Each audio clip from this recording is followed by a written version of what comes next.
¿Querés aprender a programar y no sabes por dónde empezar? ¿Estás aprendiendo y tenés dudas con algunos temas? ¿O ya te rendiste? Esto no es para mí. Pará. Voy a intentar ayudarte con una introducción a la programación, todo lo que tenés que saber antes de empezar a programar. La base, bien simple. Vamos con lo primero, programar. Podemos decir que programar es darle órdenes a un computador. Le decimos lo que queremos que haga. Dije computador, computadora. ¿Pero qué es eso? Para un programador, un computador es una caja a la que le entra algo y devuelve algo. Tiene una entrada y una salida. Esta caja va a transformar la entrada en salida. ¿Pero cómo lo hace? Supongamos que tenemos que hacer un cálculo mentalmente. 2 más 3. Primero, tengo que recordar los dos números a sumar, el 2 y el 3. Los memorizo. Ahora tengo que encontrar una manera de sumarlos. De chiquito me enseñaron que puedo contar con los dedos para sumar dos números. Así que voy a hacer la operación. 1, 2 más 1, 2, 3. 5. ¿Qué fue lo que hice en este caso? Primero memoricé los números. Tuve que recordar ambos. Y después realicé la operación mediante un proceso que consistía en contar con los dedos. El proceso de suma, una forma mecánica natural de hacerlo. Y el computador hace esto: memoriza lo que entra, lo procesa y devuelve una respuesta. Entonces decimos que la computadora es una caja que memoriza y procesa para transformar una entrada en una salida. A lo que ingresa o a la entrada se le llama dato y al resultado se le llama información, a la salida. El dato es algo que podemos medir, que no nos representa nada, y la salida es algo que nos permite tomar decisiones. Se procesan esos datos. Hay dispositivos para ingresar datos, que son llamados de entrada, y hay dispositivos de salida para mostrar los resultados. Pero como programador es eso: memoriza y procesa. Y nuestros programas son los que van a decir cómo tiene que hacer la transformación de la entrada en salida. Y ahora que ya sabemos lo que es, vamos a la otra parte. ¿Cómo le damos órdenes? ¿En español? ¿En inglés? Che, computadora, ¿me resolvés esto? No. Para entendernos tenemos que hablar el mismo idioma. ¿Y qué idioma habla una computadora? La computadora está formada por circuitos electrónicos. No habla.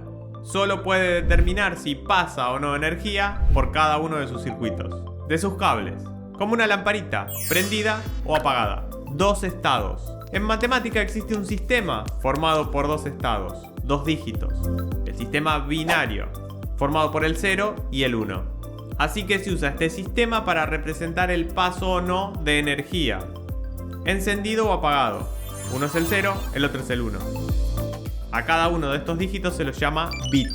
Si se juntan muchos de estos circuitos, se van formando códigos. Y así es como se crean códigos de 8 bits, llamados bytes. El código ASCII, que hace una equivalencia entre el código binario y una letra, un número. Así podemos representar datos. Pero esto no es solo para datos. Los procesadores también tienen códigos para representar instrucciones, como el proceso de contar, para sumar. Y este es un primer paso para hablarle a la computadora: el lenguaje de máquina. Conociendo los códigos de cada operación, de cada instrucción, podemos programar. Ahora imagínate que tenés que hacer un programa recordando cada código de 8 bits de cada instrucción, en ceros y unos. Es imposible. Bueno, no es imposible, pero es muy difícil. Al principio se hacía así. Con el tiempo empezaron a surgir cosas que se ponen por encima y esos traducen a código de máquina. Los lenguajes de programación hacen más fácil la escritura en un lenguaje que es más cercano al humano y luego lo convierten en un lenguaje de máquina. También está el sistema operativo, que es el que maneja todo el hardware, maneja los hilos. Y además permite la interacción con el usuario. Hace que todo funcione, hardware y software. Se necesitan las dos partes. Nosotros programamos por encima del sistema operativo. Hay sistemas operativos como Linux, Windows, Unix, Android, Mac. Los programadores suelen usar mucho Linux porque se puede ver el código fuente. Pero ojo, no es tan fácil modificar el código fuente. Entender el código está escrito en un lenguaje de muy bajo nivel. Así que no se dejen engañar. La mayoría de los programadores terminan usando Windows. La decepción, la traición, amigo. Pero Linux es un gran sistema operativo para todo aquel que lo sepa manejar bien. Decimos que un lenguaje es de alto nivel cuanto más se acerca al humano y de bajo nivel cuanto más se acerca al de máquina. Nosotros escribimos en estos lenguajes y ellos lo convierten en algo que puede manejar el computador. Y hay dos formas de hacer esto: por compilador o por intérprete. Compilador es algo que agarra el código y genera un archivo ejecutable. De una. O lo puede generar o no puede. Se da cuenta de esto en el proceso de compilación. Y por intérprete. El intérprete es un intermediario en la ejecución. Va leyendo nuestro código línea a línea y va ejecutando. Al momento de encontrar un error lo va a hacer mientras ejecuta, en tiempo de ejecución. Es un poco más lenta la ejecución por intérprete porque está el intermediario. En el compilador se genera el ejecutable y ya está. Y el intérprete puede ejecutar por más que haya errores. El error salta en el momento de ejecución. Y hoy hay mixtos, intérpretes que hacen un precompilado para detectar errores.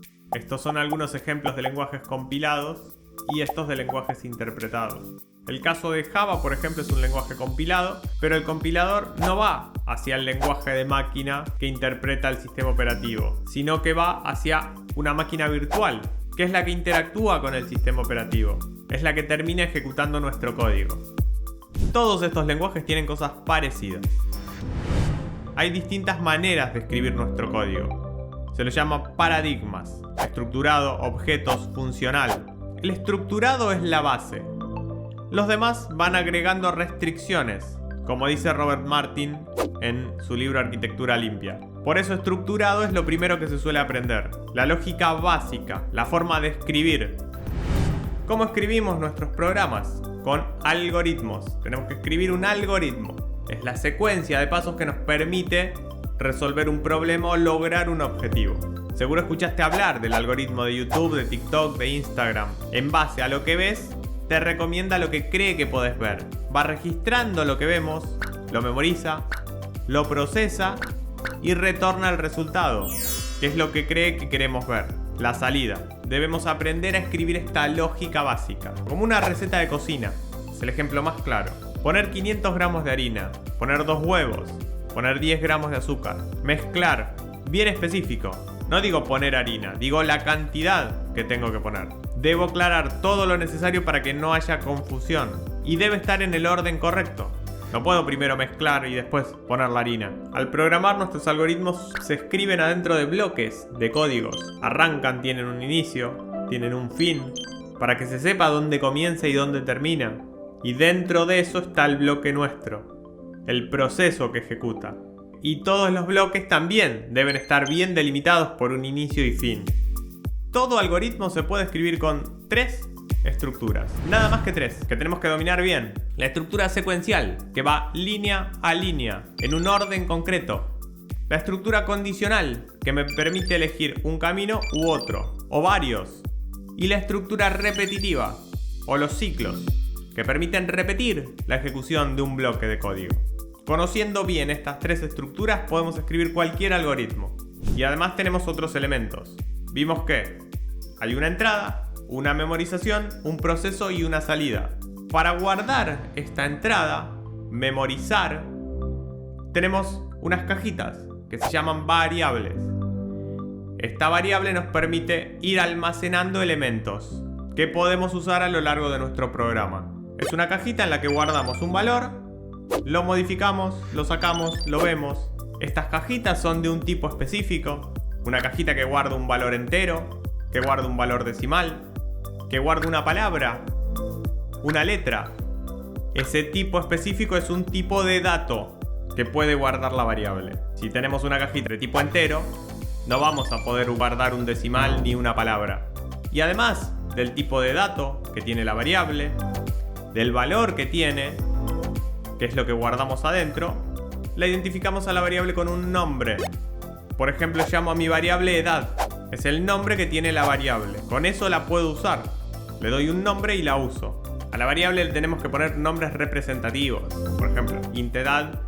Sé que estoy representando una edad. Ahora, si mi variable le pongo A, no sé qué significa.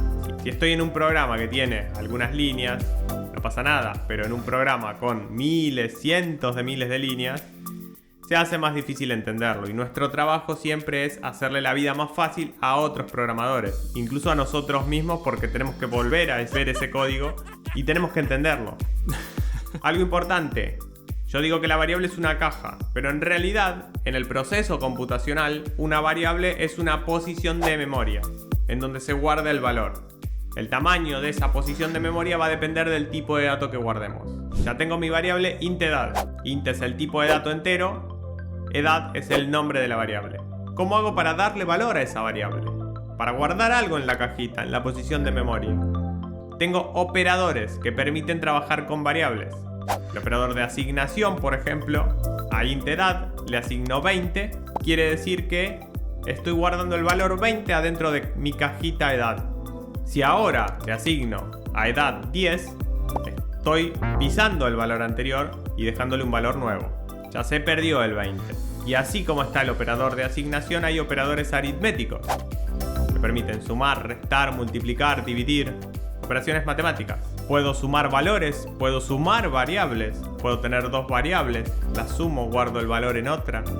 Si número 1 vale 3 y número 2 vale 2, tengo la variable suma, que va a guardar la suma de la variable número 1 y número 2. La suma es el proceso, el resultado, la salida es 5. Puedo armar un programita simple para calcular un promedio entre tres números. Tengo que declarar las variables, tengo que crearlas. Son las variables que voy a usar de entrada, número 1, número 2, número 3. A cada una le asigno un valor. La salida la tengo que guardar en algún lado, así que voy a declarar una variable para calcular el promedio. Puedo incluso usar una variable intermedia para guardar la suma de los tres valores. A suma le asigno n1 más n2 más n3. Y a promedio le asigno suma dividido 3. Esa variable promedio tiene el resultado. Acá lo que hicimos fue asignarle valores a n1, a n2 y a n3. Pero como programadores no hacemos eso. Queremos que los datos los ingrese el usuario. Entonces le pedimos que nos ingrese esos tres valores. Y para hacer esto los lenguajes nos dan unas funciones primitivas con las que podemos cargar datos y mostrarlos en pantalla. Por ejemplo, voy a usar la primitiva read y la variable para cargar una variable. Y voy a usar la primitiva print para mostrar en pantalla lo que envío. Cada lenguaje tiene su propia sintaxis, así que acá en este momento voy a definir la mía: read para leer, print para imprimir. Pero cuando usamos un lenguaje nos adaptamos a la que usa el lenguaje. Así que en este caso el algoritmo quedaría: hago un print, imprimo, ingresa n1, leo n1, hago un read de n1, hago lo mismo para n2, que ingrese n2, n3. Hago la operación, a suma le asigno n1 más n2 más n3, calculo el promedio dividiendo la suma por 3 y finalmente imprimo ese promedio. Este ejemplo es secuencial, voy línea a línea. No tengo ningún cambio en el recorrido, paso a paso. No cambia el orden en ningún momento. Pero supongamos ahora que queremos imprimir. El alumno aprobó, el alumno recupera, el alumno recursa. De forma secuencial no podemos hacerlo. Tenemos que analizar la nota y en base al valor de la nota ir por uno de estos tres caminos. Tenemos que evaluar una condición. Así que acá lo que necesitamos es una estructura condicional. El si, el if. Tengo que evaluar el promedio. Si el promedio es 7 o más, aprobó. Si está entre 4 y 6, debe recuperar. Y si es menor a 4, recursa. Así que acá usamos la estructura condicional, si o if. Evaluamos una condición. Si es verdadera, vamos por un camino. Si es falsa, vamos por otro, que puede ser uno o varios caminos. La estructura if se escribe así: if, condición. Ponemos entre paréntesis la condición que vamos a usar. Y para escribir esta condición, que va a devolver true o false, verdadero o falso, eso es lo que se conoce como una variable booleana, true o false. Tenemos operadores de comparación. El mayor, menor, igual, distinto, mayor igual, menor igual. Los usamos para comparar variables. Si edad es mayor o igual a 18, imprimo que es mayor. La estructura if también tiene dos partes, el if y el else. Si pasa esto, vamos por este camino. Si no, vamos por el camino del else. Si edad es mayor o igual a 18, imprimo que es mayor. Si no, imprimo que es menor. Así es como se escriben estas condiciones. Y además puedo agregar todos los else if que quiera. Cada vez que se evalúa una de estas condiciones devuelve verdadero o falso. Si entra por la primera, ya está, no sigue evaluando el resto. Si falla la primera, si devuelve false, va a la segunda. Si la segunda es verdadera, entra por ahí, ejecuta y sale. No sigue evaluando el resto. Y si no, termina ejecutando el si no, que puede o no ponerse, no hace falta.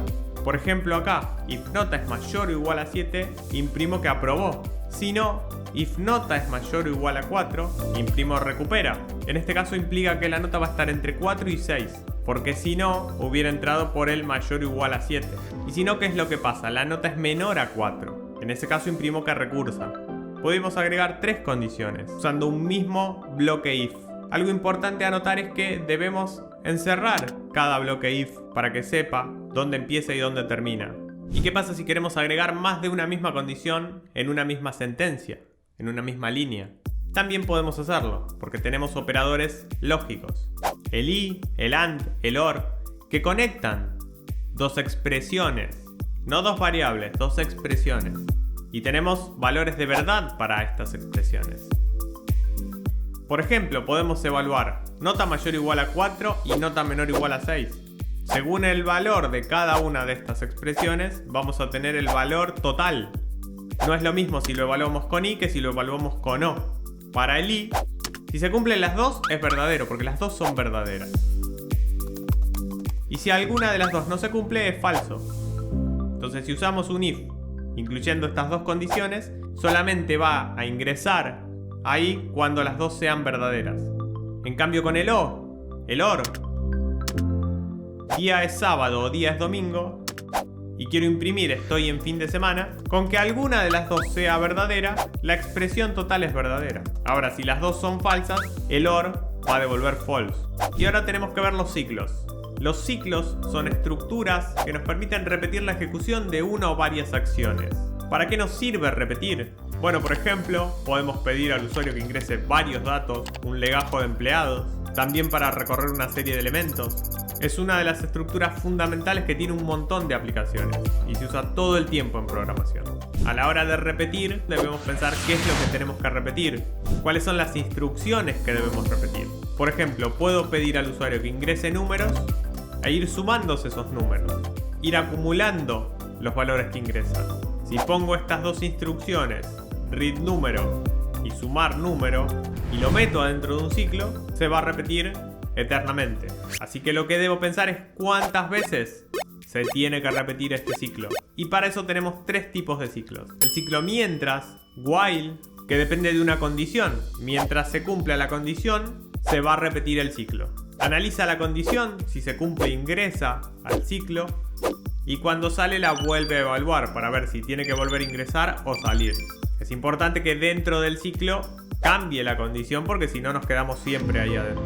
En lo que se conoce como un ciclo infinito. No sale de ahí, hay que matar el programa. Para este ejemplo podríamos hacerlo así.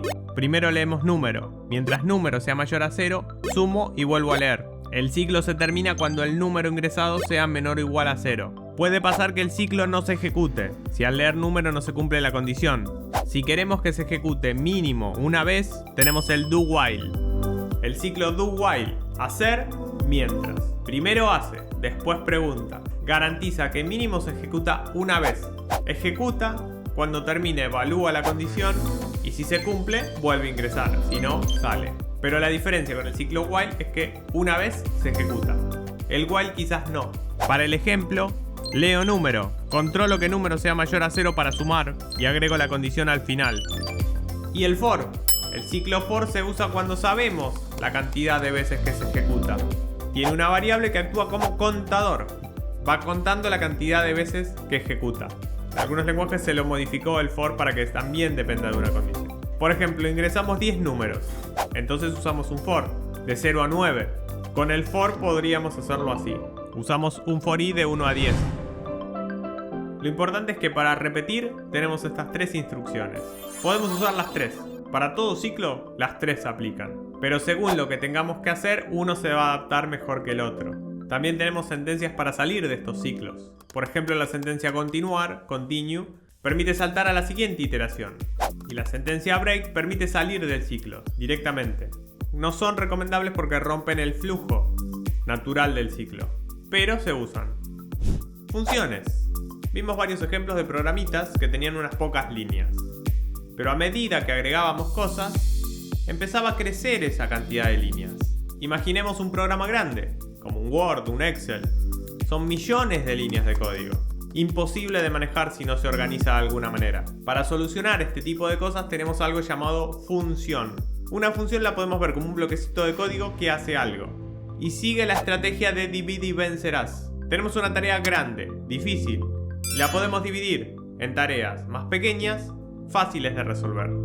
Las resolvemos y unimos esa solución. Nuestro programa es como esta tarea, es grande, tiene muchas funcionalidades, hace muchas cosas. Y a la hora de programarlo lo dividimos en partes más pequeñas, funcionalidades más simples. Y luego terminamos invocando estas soluciones. Por lo general nuestro programa principal termina teniendo unas pocas líneas que invocan funciones. Estuvimos usando funciones pero no las vimos. Todo programa arranca por una función principal. Por ejemplo, main. También usamos las primitivas read, print, que son funciones que se comunican con el sistema operativo. Las podemos ver también como una cajita. Tiene un nombre, una entrada y una salida. Es un bloquecito que hace algo. A la hora de crearla, encapsulo la tarea que ejecuta. Y a la hora de usarla, es como una caja negra. Invoco a la función. No me importa cómo lo hace. Solo sé que lo hace y me sirve tomar el resultado. Tiene un nombre la función. Tiene que ser algo que lo represente, que indique lo que hace, para poder entenderlo. La entrada son los parámetros. Los parámetros son los datos, las variables que le pasamos a una función. Pensemos a la función como una caja cerrada. Solo puede usar lo que le pasamos. Y desde afuera tampoco vemos lo que tiene adentro. Solo vemos el resultado. Esto nos lleva al concepto de scope, el ámbito de las variables. Una función puede crear sus propias variables. Son variables locales a la función. Desde afuera no las vemos. Y también tenemos variables globales, que según el lenguaje se crean afuera o se declaran como variables globales y se pueden usar en todo el programa, incluso dentro de las funciones por más que no las pasemos como parámetros. Pero es una mala práctica usar variables globales, porque viven toda la vida del programa, ocupando memoria, y el programa se vuelve más difícil de depurar, porque cuesta detectar dónde cambió el valor de la variable.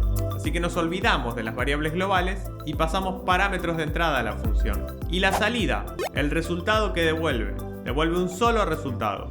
Debemos decir qué tipo de dato retorna. Por ejemplo, tenemos la función promedio, retorna un tipo decimal y recibe 3 parámetros, 3 notas, que pueden ser de tipo decimal. Crea una variable local, resultado, suma las 3 notas, las divide por 3 y retorna ese resultado. Y donde queremos usarla la invocamos.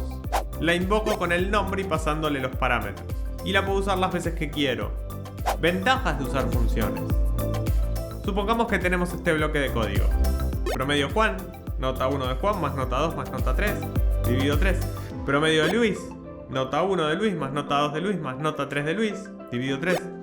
Promedio Ana, nota 1 de Ana más nota 2 de Ana más nota 3 de Ana, dividido 3. Estoy haciendo el cálculo en cada parte. Usando funciones, puedo evitar escribir todo el proceso cada vez. Lo escribo una sola vez. Una función promedio, como la que vimos antes, y en cada uno de estos casos la invoco, pasándole los parámetros correspondientes para cada caso. En el caso de Juan le paso la nota 1 de Juan, la nota 2 de Juan, la nota 3 de Juan. En el caso de Luis, la nota 1 de Luis, nota 2 de Luis, la nota 3 de Luis. Y lo mismo para el caso de Ana. Es un ejemplo muy chiquito y la función promedio es muy chiquita, pero imaginemos una función que hace algo más grande. Evita tener que escribir todo el proceso que hace la función 2 veces. Evita que dupliquemos código. Otra ventaja es que podemos usar bibliotecas de funciones hechas por otros. Podemos incluirlas en nuestro programa y las usamos. Ganamos tiempo. Favorece la reutilización de código. Y si juntamos estas dos cosas, por un lado, evitar código duplicado, por otro lado, reutilizar código, vemos que permite el trabajo en equipo. Tenemos un trabajo que hacer, lo podemos dividir en partes, en módulos, en funciones. Cada uno hace una parte y luego se integran. Es algo muy útil dividir tareas, dividir funciones y que cada uno pueda trabajar en una parte. Algo que tienen las funciones también es que cuando le pasamos parámetros, datos de entrada, podemos cambiarlos adentro de la función. Según el lenguaje se le pasa el parámetro con una indicación especial que va a hacer que al modificar esa variable adentro también cambie el valor afuera. Es lo que se conoce como pasaje por referencia. Por ejemplo, en algunos lenguajes le pasamos un ampersand. Cuando la pasamos así y la modificamos adentro, el cambio se ve reflejado afuera. Y si la pasamos por valor, si esa variable cambia adentro, no se ve afectado afuera, al salir de la función. Las buenas prácticas dicen que cada función debe realizar una sola tarea y que su nombre debe ser representativo. Nos queda el último de los temas, pero no por eso menos importante. Vimos que una variable es como una caja que guarda un valor. Un array, arreglo, es un tipo de variable que guarda un conjunto de valores. Tiene más de un valor. Podemos verlo como un mueble con cajones, una cajonera. A cada cajón lo identificamos con una posición. El de arriba, el del medio, el primero. Si lo vemos con números, podría ser el cajón 0, el 1, el 2.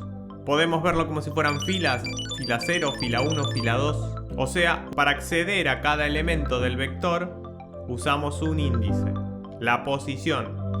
Si queremos acceder al primer valor, cajonera 0, al segundo, cajonera 1. Ya sea para imprimir el valor, para ver el valor o para cambiarle el valor. A cajonera 0 le asigno 1. El número de cajones es la cantidad de elementos del vector. Length, size, son formas de acceder a este valor. El array también es de un tipo de dato. Puede ser un array de enteros, un array de decimales, un array de strings, pero lo importante es siempre identifico a cada elemento del array con su posición. En este caso vimos que teníamos filas, pero también podemos tener columnas de cajones, lo que se conoce como array de 2 dimensiones, matriz. Cada cajón ahora se identifica con 2 índices, fila y columna. El cajón 00, 01, 10, 11, 20, 21. Uso un índice para identificar la fila y otro para la columna.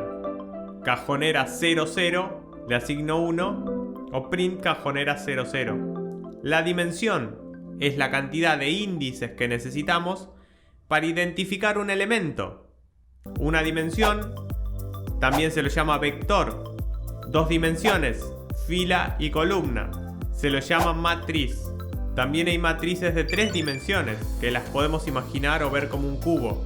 E incluso hay de más, pero ya no las podemos imaginar porque nuestra realidad es en 3 dimensiones. Algo de 4 dimensiones en adelante se escapa del mundo en 3D. A un array también se lo suele identificar por su cantidad de elementos. Decimos que una matriz es de n por m si tiene n filas y m columnas, donde n y m son cualquier número natural. Para recorrer todo un array se usan ciclos, como el while, el for, porque con un ciclo podemos ir recorriendo cada posición del vector o de la matriz. Para el caso de vectores que tienen un solo índice, con un solo ciclo alcanza. Vamos recorriendo elemento por elemento, incrementando el índice, sumándole 1. Un vector de n elementos se puede recorrer posición 0, posición 1, posición n-1. Para recorrer una matriz de n por m, n filas, m columnas, necesitamos 2 ciclos. Uno para recorrer las filas y otro para las columnas. Y tenemos 2 tipos de recorridos en este caso. Podemos hacer el recorrido por filas, dejamos fija la fila, lo que quiere decir que el algoritmo va a arrancar con un while o un for de filas, y dentro va a tener otro ciclo de columnas, donde vaya variando. La columna varía más rápido. Dejo fija la fila y voy moviendo la columna. Fila 0, columna 0, columna 1, columna 2, columna m-1. Fila 1, columna 0, columna 1, columna 2, columna m-1. Fila n-1, columna 0, columna 1, columna 2, columna m-1. O podemos también hacer un recorrido por columnas. Dejamos fija la columna y variamos el índice de la fila. Columna 0, fila 0, fila 1, fila n-1, columna 1, fila 0, fila 1, fila n-1, columna m-1, fila 0, fila 1, fila n-1. En este video vimos todos los temas básicos de la programación. Dominando estos temas vas a poder programar en cualquier lenguaje. Es la base, todos los lenguajes de programación usan esto. Lo primero que se suele ver es la programación estructurada, pero estas cosas que vimos también se usan en programación orientada a objetos, porque todo esto sirve para desarrollar la lógica de nuestro programa. Espero que este video te haya servido y si tenés dudas, me las puedes dejar en los comentarios. Próximamente vamos a traerte un curso introductorio de programación orientada a objetos, en donde vamos a poder aplicar todo lo que vimos acá. No te olvides de darle like y de suscribirte. Nos vemos.